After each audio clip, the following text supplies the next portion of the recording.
Hello and welcome to everybody. This is Hear Her Sports, the podcast of long-form, intimate profiles of female athletes breaking boundaries, speaking up, and living with power and confidence. I am your host, Elizabeth Emery. Today's guest is Olympian and ice hockey superstar Brianna Decker. She was very generous talking about playing with boys growing up, what the recent USA hockey training camp was like, dealing with all the uncertainty of COVID, and her incredible work developing the game for future generations through her coaching and her foundation, Brianna Decker Endowment for Girls Hockey.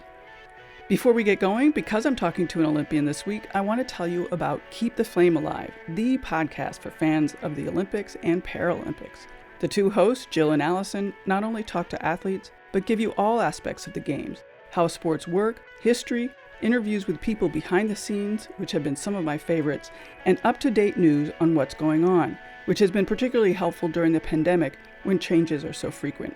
And I also listen because it's another sporty podcast produced and hosted by women. Find them at flamealive.com on your favorite podcast app and at Flame Alive Pod on all the socials. And finally, a big thanks to our new Patreon supporters. I so appreciate you. If you too are interested in supporting the podcast and all we do to bring you voices of female athletes speaking up, go to patreon.com/hearhersports. Well, let's meet Brianna. With me here today is American ice hockey star forward Brianna Decker. Brianna represented the U.S. in 2 Olympic Games, where she won gold in 2018 and silver in 2014. Played in 7 World Championships, winning gold in 6 of those, and 10 Four-Nation Cups, and won 12 Nations Invitational Tournament Series. She is also a 2-time winner of the Bob Allen Women's Player of the Year Award, a 2-time CWHL Clarkson Cup winner. In 2016, Brianna helped the Boston Pride win the Isobel Cup, was 2-time NWHL Most Valuable Player, and 2012 Patty Kazmaier Memorial Award winner, and played on the University of Wisconsin Division I National Championship team in 2011. Brianna has been playing hockey at an international level for almost 20 years, and she has been an assistant coach for the U.S. Under-18 women's national team since 2018. Brianna is currently playing with the Professional Women's Hockey Players Association Calgary Region team. Welcome, Brianna. It is really an honor to have you here today. I'm looking forward to meeting you and talking women's hockey, which is definitely in a state of change these days. Yeah, thanks for having me. I'm looking forward to this. Well, let's start with a bit of introduction of what you're up to and maybe where you are. Yeah, so, when COVID hit back in March, I was up in Calgary. And so I was living up there and training up there, obviously planning on playing on their TWHPA team. But in October, we had a U.S. Women's National Team camp in Blaine, Minnesota. So I actually drove down from Calgary and participated in that camp, which was incredible for us to even pull off a camp, just considering the circumstances. But USA Hockey has an incredible medical staff and incredible staff in general, so we were able to pull a camp off. It was fun to be able to get back and compete with the U.S. team and the U.S. girls. And then, so since I came back to the States, I'm having difficulty getting back up to Calgary right now because of the borders and the border rules. So I'm currently back in Wisconsin at my parents' house and have been training near Madison, Wisconsin, which is about an hour drive. So I do that on a daily basis to go and skate with some guys, some old, actually ex-Badger guys that I used to play with when I was there. So yeah, so that's kind of been what I'm up to right now. It's been a busy household, but it's been fun to be back in Wisconsin. Yeah, I hadn't thought about the difficulty of getting back to Canada. Yeah, so typically when I played in the CWHL team when I was up in Calgary, we were on a work permit. But the PWHPA, we're not supplied that at the moment. And so I'm just working on trying to get a work visa, helping out at a certain academy up there.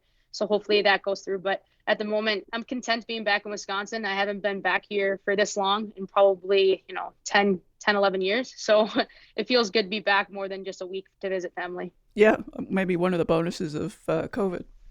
Yeah. Sometimes it's a plus side to it, I guess. So you mentioned training. What kind of training are you doing? Like, what's your week like when you're, what's your week like of training? Yeah, so right now I'm currently, skating at least 3 to 4 times a week. And so I skate for about an hour and a half on those days. And then I'm working out, more so in the weight room, like lifting about 3 times a week as well.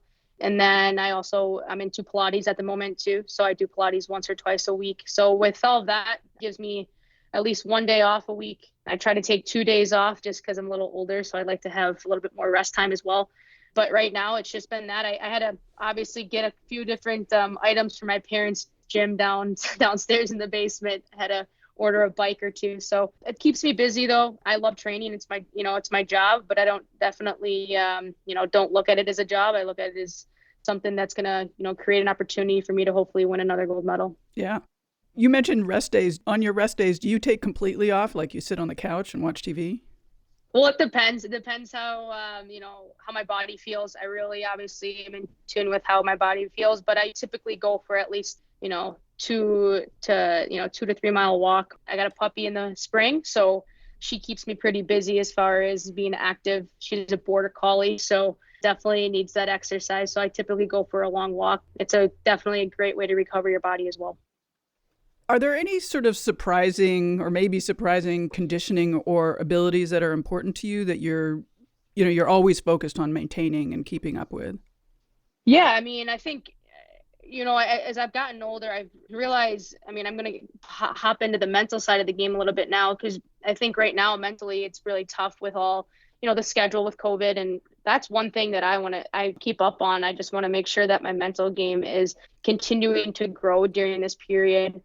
You can work on your mental game. You can prepare yourself during these off times, but it's hard to test those mental gains because we're not having games. We're not having consistent practices with a team. And so that's one thing that's been tough, but I've been able to find ways to be creative to continually mentally compete with myself.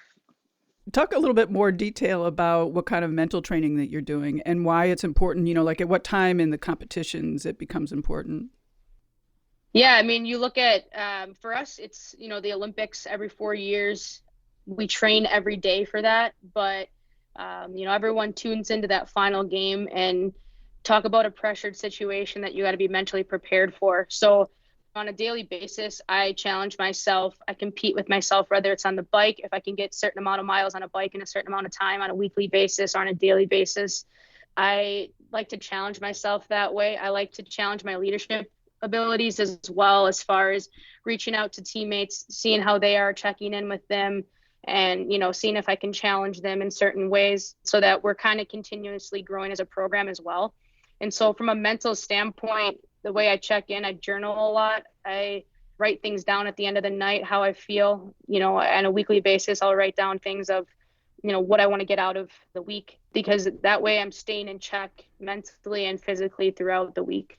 Oh, that's good. Yeah, I'm terrible at journaling at night. Yeah, I got to do it before 8:00. Otherwise, I'm going to be sleeping soon. So that's a good thing. Yeah, maybe I'm just waiting too long. I heard it was in a podcast. It was a women's hockey podcast that you recorded in October. And, you talked about motivation. And one of the things that you said really struck me. You said that you came across thoughts of what's the point?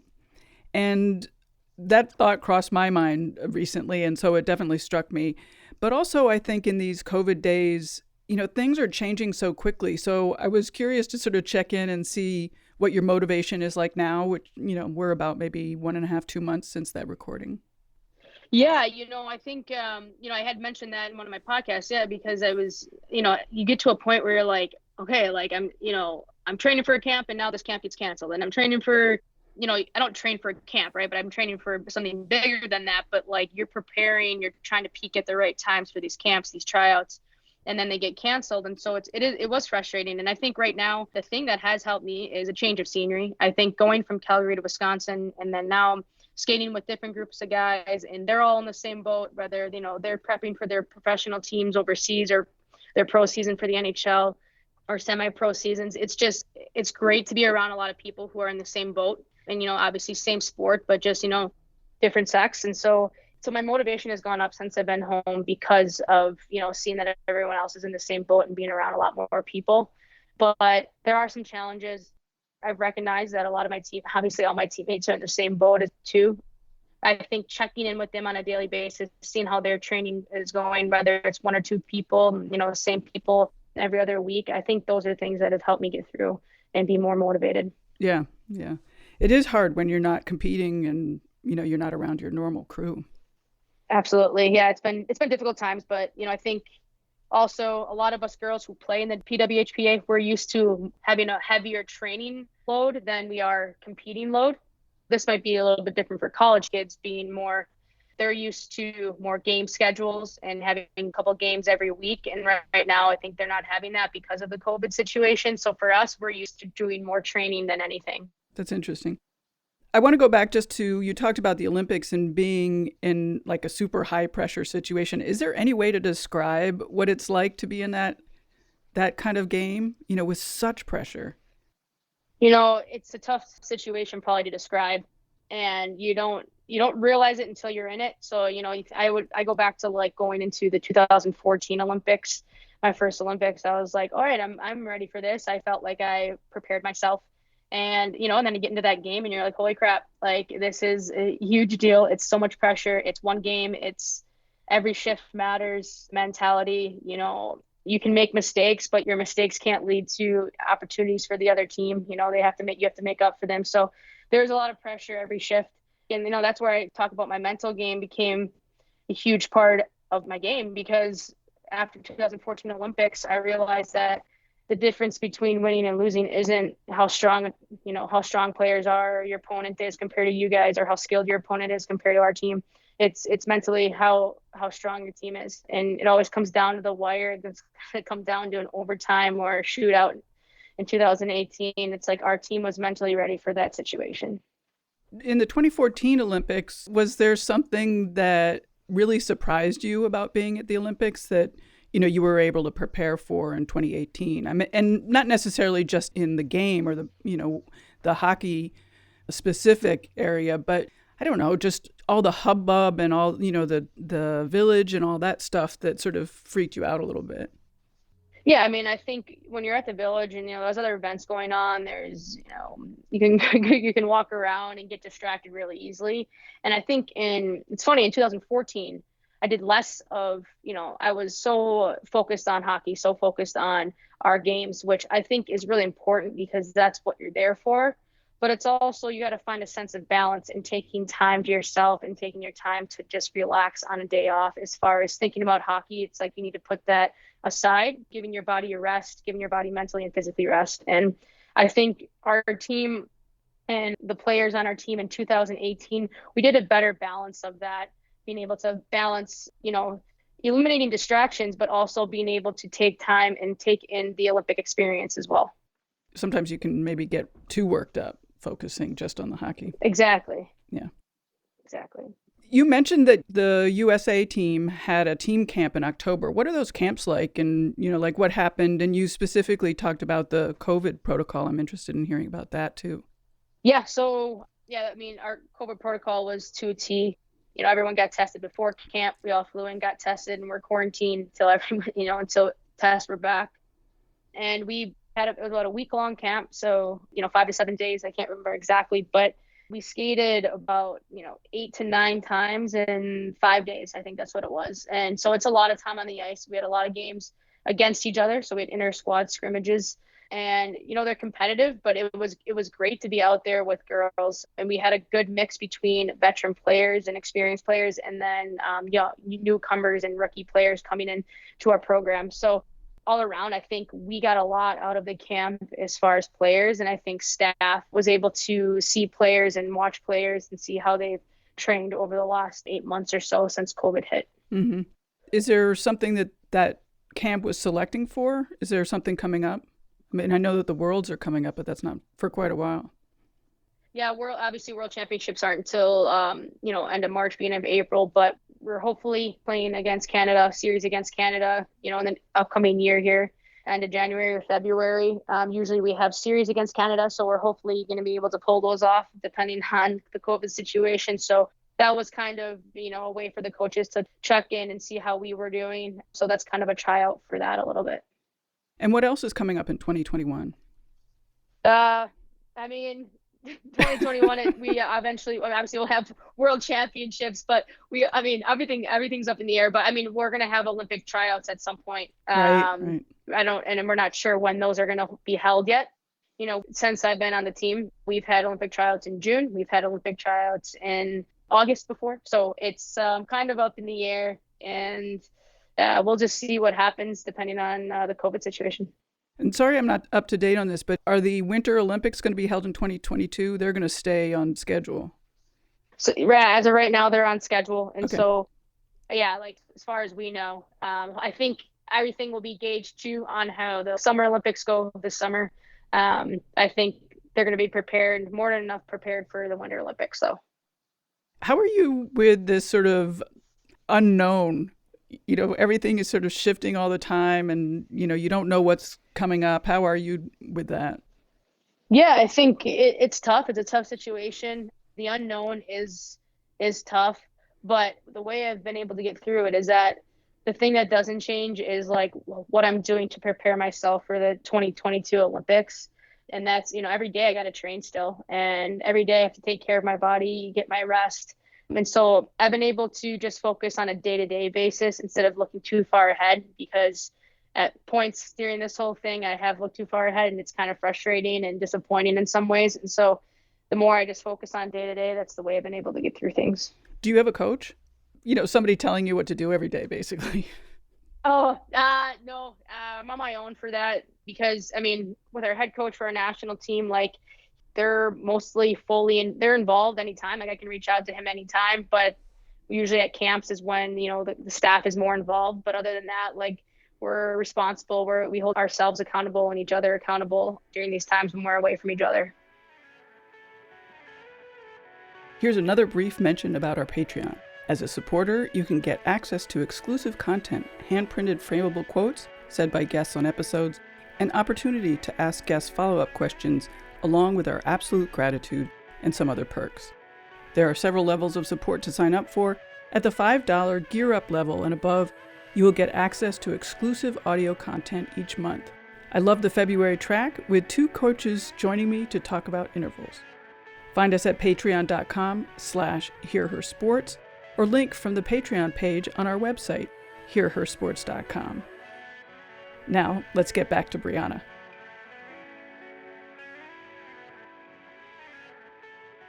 How are you feeling about women's hockey these days?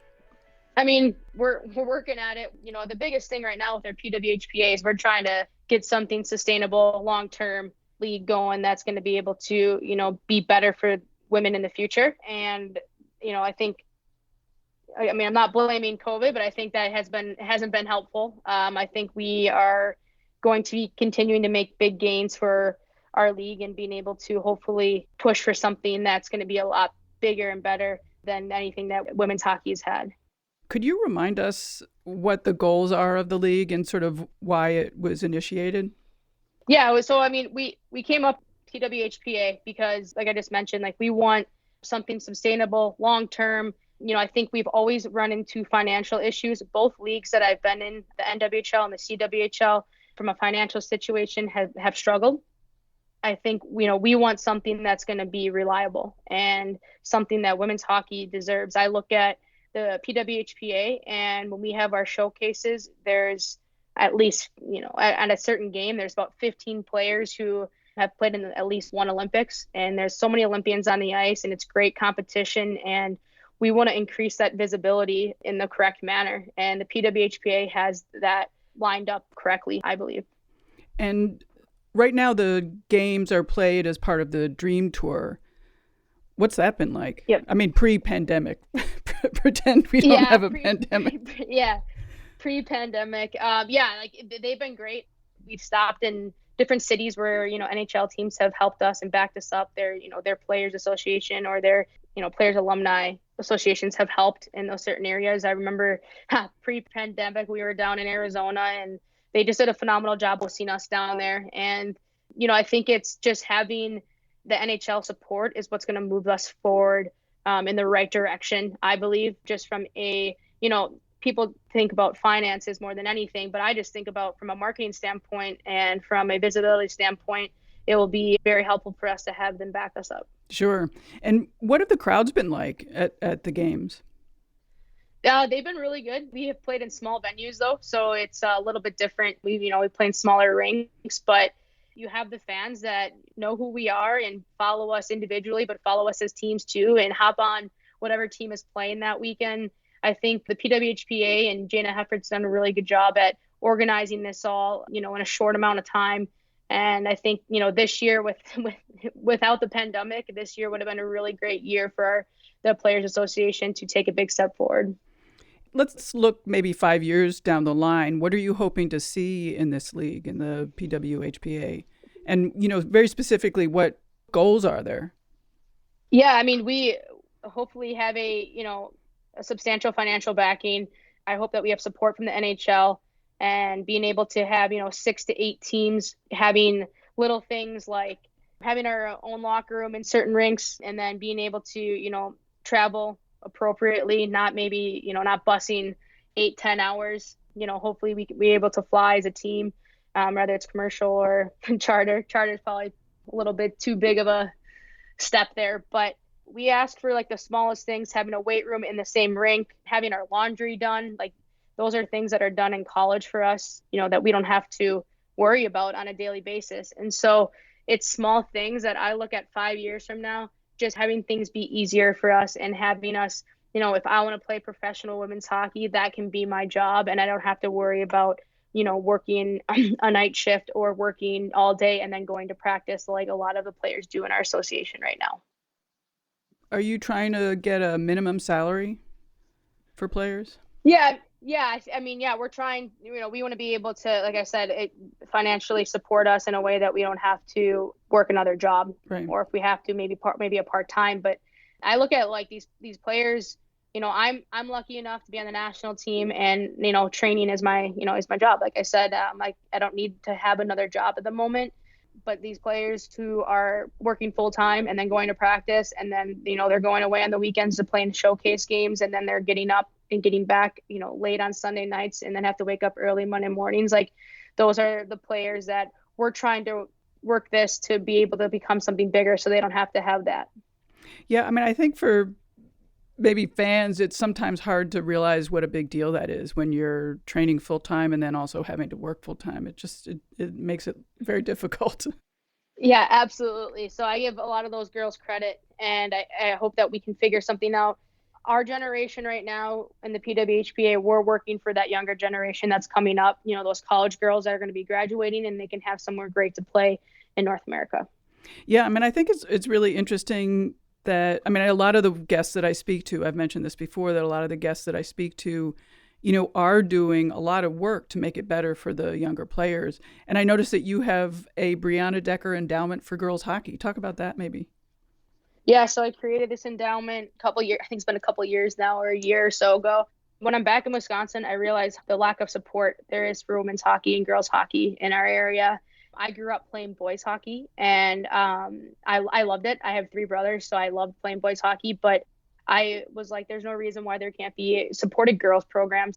Financially, they struggle. And so I created an endowment that every year a youth girls team around Wisconsin can apply for the grant, and it will help them, pay for jerseys, pay for ice times. They can, it can help pay for equipment. If they're, their program, the girls need equipment, they can do whatever they want with the money that's going to be useful. But I just wanted to help grow the game in my state, and that was my way of giving back. Like I said, I played Waukesha Warhawks boys hockey, and I was like, this would be awesome to have a girls program that could be fully supported and not have to worry about things financially. And the endowment has taken off, and I'm looking forward to putting more time and effort into it when I'm done playing, and hopefully taking bigger steps and being able to support women's hockey, even in the Central District, Midwest, to then hopefully around the country. And you're also coaching the U.S. U18, is it U18 team? Yep. Yeah, the U18 team. How has that been, and are you liking that? Yeah, so I'm on my 3rd year, or this would have been my 3rd year on staff as an assistant coach, and it's been incredible. I was a U18 player myself back in 2008 and 2009, and so it's kind of come full circle. The most incredible part about coaching these girls is I'm literally coaching girls that are going to eventually, take my spot or fill the shoes of, I should say, the skates per se, of the players that are on our national team right now. And so it's amazing to work with girls who are so dedicated, wanting to get better every single day. And it's fun to be able to put my focus into coaching. And I've learned a lot from coaching to help me as a player as well. Like what? You see the game differently. Every coach that I've had growing up till now has been like, coaches see the game differently as a player, whether it's spacing on the ice as far as like playmaking abilities, you see things differently as a coach. And so I recognize that when I'm coaching, I recognize those things and I go out and play as a player, and I realize I know I have time and space in certain areas because I've watched the game a lot more and I've looked at the game differently. Cool. That's cool. Yeah. One of the things that I have trouble with is, being very thankful for the advancements in women's sports and in women's sports in general, but also in specific sports. But also balancing that with being frustrated by a lack of speed of further development. How do you balance that? And do you even notice that? What do you think about sort of the development of women's sports? Yeah, I mean, it's funny that you say you struggle with that because it's a hard balance. I think we work every day and every year to try to create more visibility and more, push our sport further and grow our sport every single day. And we do a lot of outreach things. We go to different youth teams, we work with different organizations. Like when we're on our US team and we're going to play a game in Anaheim, we're doing a lot of outreach out to communities to, interact with girls and young boys. So I think because we put so much effort into it, and then it's frustrating that we can't see growth faster as far as getting more visibility. And, everything seems to always feel like a big deal. But the way I try to look at it that helps me with those frustrations is you look at the NHL, they started their league with the original 6 teams and, they started from little too. And now look at where they are, and it took a long time. And maybe it advanced a lot quicker than what we're going through right now. But I have faith that we're eventually going to get there, and it's going to take off, and it's going to be incredible for the younger generation. Yeah, we sometimes forget how long the men's leagues have been going on when we're comparing ourselves to them. Yeah, and I think sometimes overnight, we want it to happen overnight, right? And I think that, but I don't blame us as well, because a few of us who've been around for, in the national team spotlight for 10 plus years, we see like the smallest growth.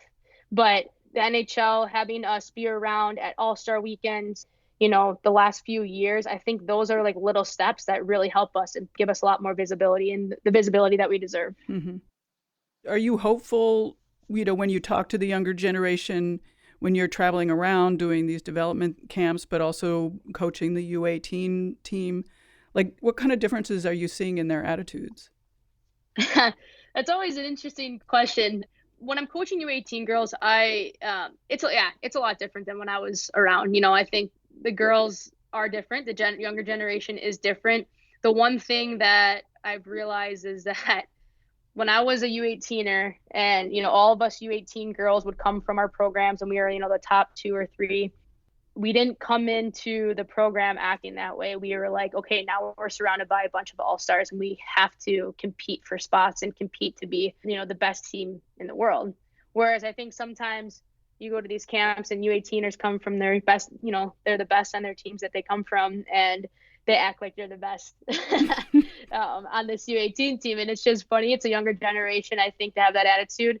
But the one thing I do think is great is that they have that confidence. And I think, when I first got on the U18 team, it was, that confidence was maybe down a little bit. You're shy, you're unfamiliar, and these young girls come in with a little bit of confidence. And I think that confidence will push them through to the next level if they keep a humble side of that as well. Yeah, I like hearing that they have more confidence. Yeah. Can we talk about height? You're 5'4". Do you feel short? I mean, the reason I'm asking is because I'm 5'4" too, and I've always felt like, real athletes are taller than that. So I love meeting shorter athletes. They say like great things come in small packages, right? So 5'4" is the way to go. But I'm technically 5'3". I do 5'4" because I'm on the ice. So I have skates on, so that gives me a little bit of height. But yeah, I don't worry about my height. I never have. I'm always like, I can be as strong as someone who's 5'9" out there, 5'11". So I never really looked at it as a disadvantage. I looked at it as an opportunity for me to, show what I'm made of. Cool. I think a lot about training with men. And when you were a kid, do you remember sort of, I mean, I suspect you had that I have to keep up kind of mentality. Do you remember that? Yeah, I think when I was younger, playing with the guys, I feel like a lot of girls talk about, it was really tough and the guys were mean or they didn't let me fit in. And I really never had an issue with the boys teams that I played on. I was really fortunate. The guys were great. They respected me. They wanted me to go in drills with them. They wanted me to be on their line. I just had an immense amount of respect from the guys that I played with. Now, playing against guys, like the guys that I played against, weren't always the best, right? Like they could be rude and stuff like that or try to hit me and, all this stuff. But I had 16 other guys that I was playing with that had my back. And so I never felt I had to keep up with the guys that I was playing with. But I had two older brothers that I was always by. And I think I always had that mentality of I got to keep up and try to beat them type thing. Do you remember before you started playing on a team with your brothers and other guys, what it was like to play with your brothers? I mean, that's a long time ago now. Yeah. I mean, yeah, I forget how it was to play with the guys in some sense. I played my first full season of girls hockey was in 9th grade. So that was when I went to Shattuck St. Mary's. So I played all the way through middle school and stuff with guys teams. But, my brothers, they pushed me and they made me the competitive player that I am today, whether it was outside playing street hockey or outside playing baseball in the backyard or jumping on the trampoline, who can jump higher, just certain things like that. They always made me compete for everything. And that's why I feel like I'm so competitive now. In my research, I found a video of you at a performance lab sort of nerding out on your hockey stick. I had no idea that there were decisions to be made in a stick. Yeah, I mean, that's just an example of how technology's come such a long way with, the sticks and equipment that we all use. Yeah, there's different different sticks that work for different players, and the way you shoot the puck, a lot of times sticks can be a little bit more helpful if you're using the correct stick, depending on.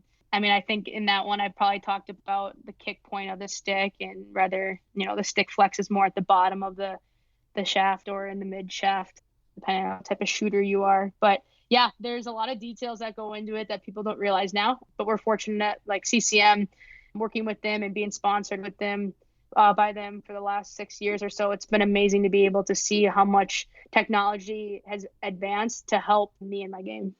That's cool. Are there other pieces of equipment where you're making choices like that?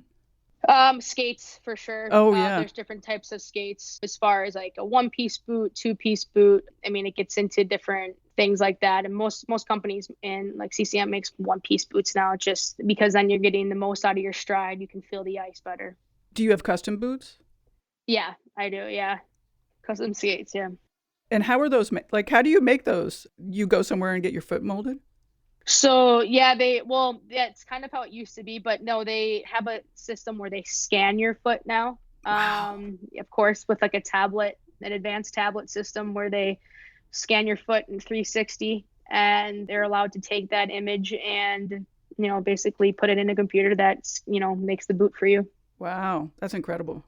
Are they comfortable? I mean, I remember that with playing hockey that I don't remember being particularly comfortable. Yeah, so like skates used to be really uncomfortable as far as like it would take you about 6 times to break your skates in, like 6 times on the ice, 6-hour sessions. And now I can put a new skate on and be good to go in like 2 sessions. So the way they're molded, the way they fit your foot, it's just a lot, that transition is really easy to get a new pair. Like what level skaters are getting that kind of treatment? I mean, I'm assuming it's not youth hockey. Yeah, no, not youth hockey, but professional. And I'm pretty sure college players have that ability as well. Cool. That's cool. Well, anything that we didn't get to that you think is important? I mean, there's so much we could talk about, but what's important to you? No, I mean, honestly, when I do podcasts and you guys leave it open-ended, I think the one thing that I always make sure I talk about is, just being grateful and thankful for every opportunity that I've had. And without my family and my parents giving me the opportunity, making sacrifices for me to be able to go to prep school at Shattuck St. Mary's, things like that, I wouldn't be where I am today without those guys. So I just appreciate how much support and how great my parents have been, as far as balancing being supportive, but also, making things challenging for me as well. So that's kind of how I leave it. How did you get started in hockey, and how did you end up going to hockey school or hockey boarding school? Yeah. So my brothers got me into hockey. That's why I started playing. My two older brothers did. And then, like I said, I played boys youth hockey around Waukesha, Wisconsin.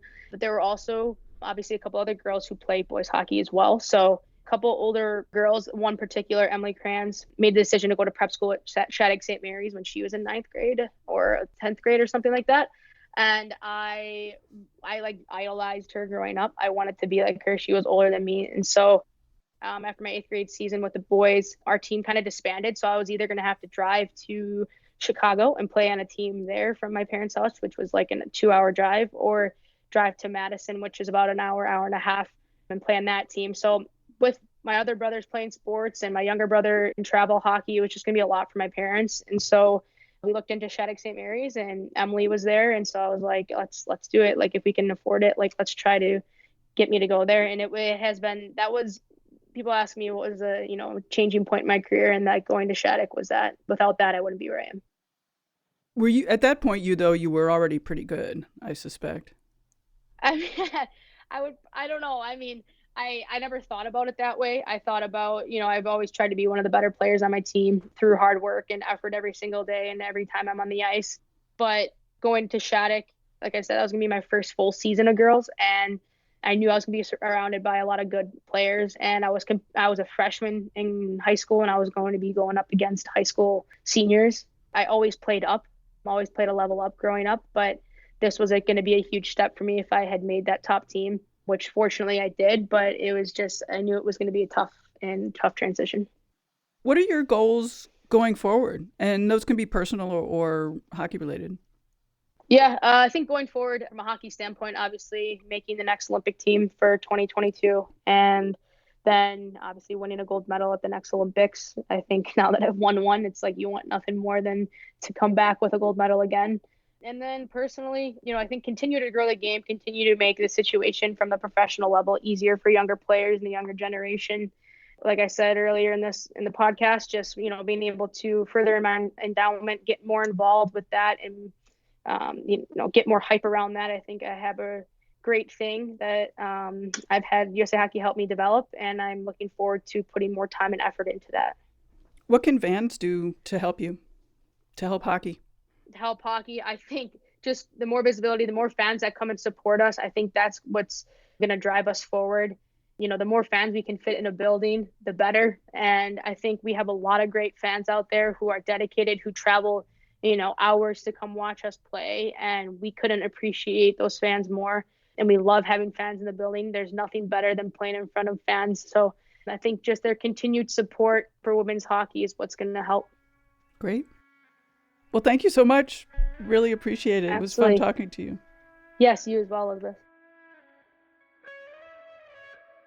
Thanks for listening. If you enjoyed this episode, please text a link to listen to your favorite sporty friend, or even just a note about it and about Brianna. Word of mouth always helps the show to grow. For every episode, there are links to things we talked about in the conversation on the show notes page at hearhersports.com.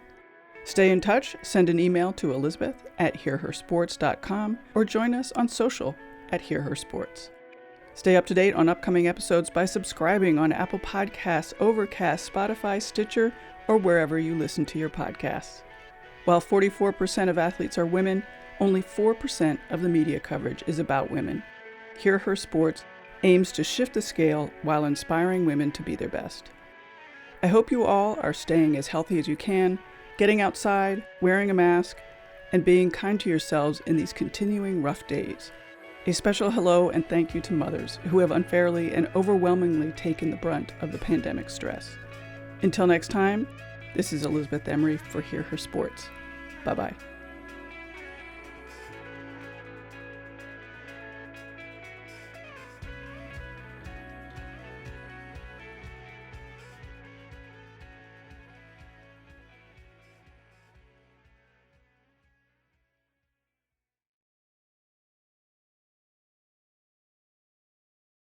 I long for the day that the dream tour comes to Cleveland, Ohio, or somewhere close.